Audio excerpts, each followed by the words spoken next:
পুরস্কার ক্রীড়া ক্ষেত্রে পাচ্ছেন জোবেরা রহমান লিনু। জোবেরা রহমান লিনু 1965 সালে 9 জুন রাঙ্গামাটি জেলার কাপ্তাই উপজেলায় জন্মগ্রহণ করেন। তিনি জগন্নাথ বিশ্ববিদ্যালয় থেকে স্নাতকোত্তর ডিগ্রি অর্জন করেন। 74 সালে জাতীয় পর্যায়ে টেবিল টেনিস প্রতিযোগিতায় অংশগ্রহণ করে 16 বার একক জাতীয় চ্যাম্পিয়ন ও 8 বার রানার আপ হন এবং বিভিন্ন ইভেন্টে প্রায় 300টির মতো পদক অর্জন করেন। 2002 সালে তিনি গিনেস ওয়ার্ল্ড রেকর্ডসের অন্তর্ভুক্ত হন। 1980 সালে ভারতের কলকাতা অনুষ্ঠিত এশিয়ান টেবিল টেনিস চ্যাম্পিয়নশিপে তিনি 5ম স্থান অধিকার করেন। তিনি 1979 সালে একই বছর টেবিল টেনিস ও সাইক্লিং উভয় ক্ষেত্রে জাতীয় চ্যাম্পিয়ন হন।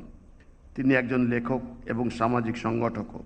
বাংলাদেশের ক্রীড়া ক্ষেত্রে গৌরবোজ্জ্বল ও কৃতিত্বপূর্ণ অবদানের স্বীকৃতিস্বরূপ মিস জোবেরা রহমান লিনুকে স্বাধীনতা পুরস্কার 2026 প্রদান করা হলো।